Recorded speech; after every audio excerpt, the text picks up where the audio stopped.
dokaiti MweMabuja tauya anonhau dzomanhoko dzozoro 22 mwedzi uno waGumiguru. Mwonzora wagoita musangano nonhume kuUnited Nations nyasi, asi palibe kuzikana kuti nhume iyi ichagoitawo musangano chero nawo achamisa.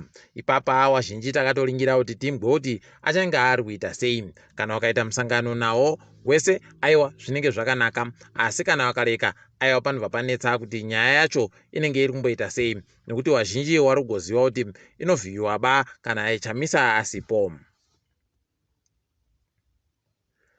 Wabiti kwai nyaya yawo yawangoendesa kumatarodzi mhosva kuti watakanihwe mhosva yawagonziwa nayo panyaya yekuti wakadanidzira zvakabudika musarudzo za2018 iwo wasiri munhu wezeki, kwai yataiwa kunze nodare guru munyika.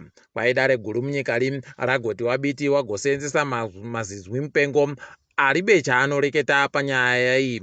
Heno kuti ichokwadi chere kana kuti wakatofikiwawo kuvhawa chaiko nomazizwi awabiti ya, tichagoramba takaringa kuti wachaita sei Wabiti. Kana waita zvawanenge wareketazvo, aiwa tinokunyepai Mabuja. Wamunangagwa nyasi wagoenda kovhura zviri pamutemo chikoro chofundo yopamusoro chinoita zvokufundisa warapi. Ipapa kwai chagonzi chinonzi Simon Mazorodze School of Medical and Health Sciences chiri kumasvingo kwawoko. Ipapa zviri kutohwadzawo kuti kwedu no Mabuja kuribe kana chibodzi, asi tanguri tamirira makore nomakore. Heno kuti zvichachinjawo rinhi, nokuti ipapa dunhu redu roMashonaland yokumabuda zuwari ndo yegani iribe kana chikoro chofundo yepamusoro chohurumende. Zvakatooma mabi yangu. Nozorota kokunyepai kuti kwai kuruita makwayo kuti kuchikoro cho Nashville wapwere waita kukwana anodziwa mupengo ikweyo. Wakuru hurumende wagoreketa nyasi kuti waenda waongorora Wapfanawo wakagoboya kuti waitawo zvomutsepwede, wari kuda kuti wakuonesiwe kuenda kudzimba. Wanga waribe kuziva kuti kana wakada kuita zvokuendesiwa kumba wanotofana kutsvaka chimwe chirwere chodziwa mupengochi, nokuti palibe kwawanobva waendesiwa. Ipapa wakuru hurumende wademba kuti Wafana mutsepwede yawo iyi aiwa misvinuba. Kuno mumwe mumiriro dare roZANU-PF rokubulawayo anzi atosungiwa nemapurisa nokuti akaita zvokuba akapakata magonyeti mairi anomhangura. Idi zvakatooma mabi yangu. Heno kuti zvimwe zvii zvavari kuita wakuru weZANU-PF ticharamba takaringa kuti nyaya iyi ichaendesiwepi.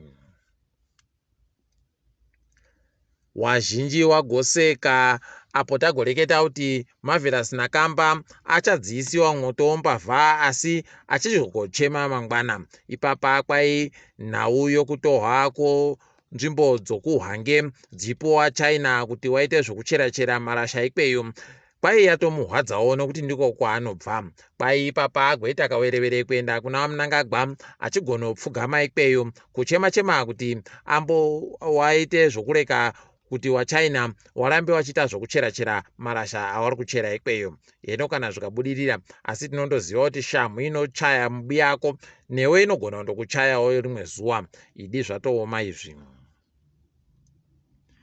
Makwaya areketiwa makuno yano kwai mbaya wachinamasa yapfuta mwoto. Palibe agoziva kuti zvii zvaitika kana kuti zvambotekaira sei. Tichagokunyepai kana paine zvabudika kana kuti munozozvingwawo kana wazviburitsawo ZBC wo. Tichagoringa chigokunyepai.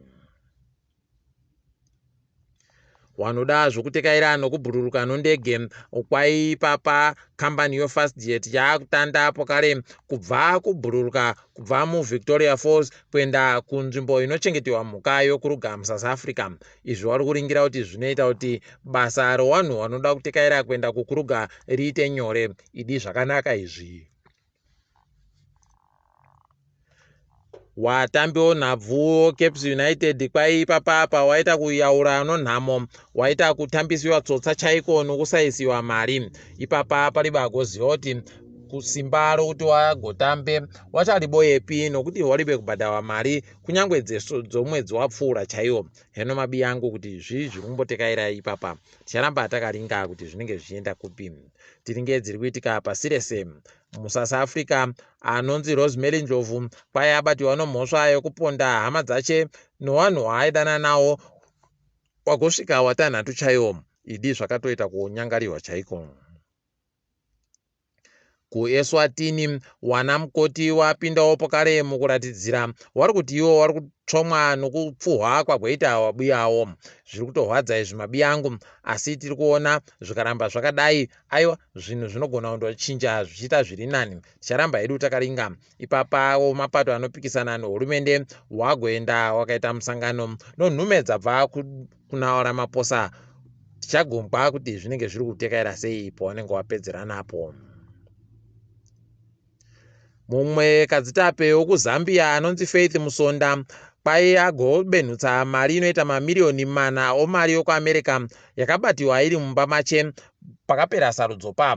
Idi zvakatooma, anga ari kunzi iye ari kuita zvochikuita chikomba chaiyo mutungamiri wenyika. Heno kuti ichokwadi chere, asi aribe kureketa kuti mari iyi agoiboyepi. Ipapa agonzi nomba yacho yaakabatiwa ino mariyo akutoibenhutsa kuti iite yohurumende kuti areke kugosungiwa. Heno mabi angu kuti zvichapera mushechere. Ticharamba hedu takaringa kwazvinenge zviri kuendera. Tiri kufara chaizvo pasi rese rafara kuti kuBarbados waisa mutungamiri wenyika wokutanda kubva kuchigariro. Ipapa gore rino ndipo wawabisa mutungamiri wenyika yoIngirande mambokadzi Elizabeth kuti aite ndiye mutungamiri wenyika ikweyo. Toti pamberi nazvo izvi masimba wavanhu vatema anga aramba achisimudziwa, ende wabva wakona ukazvibva waisa mudzimai pokare kuti ndiye atande kutungamira nyika iyi. Izvi tinozvikudza tichiti pamberi nazvo. Mukugumisira, chikwata choArsenal chiri kutamba nyasi nochikwata choAston Villa. ChoAston Villa chaisawo nakamba ari pabhenji po. Tichagoringa kuti vanenge vachiita sei peno achapuwawo mukana wogotamba nyasi. Ticharamba takaringa. Togumira pano kwanyasi. Ndini wenyu MhanduweNhau.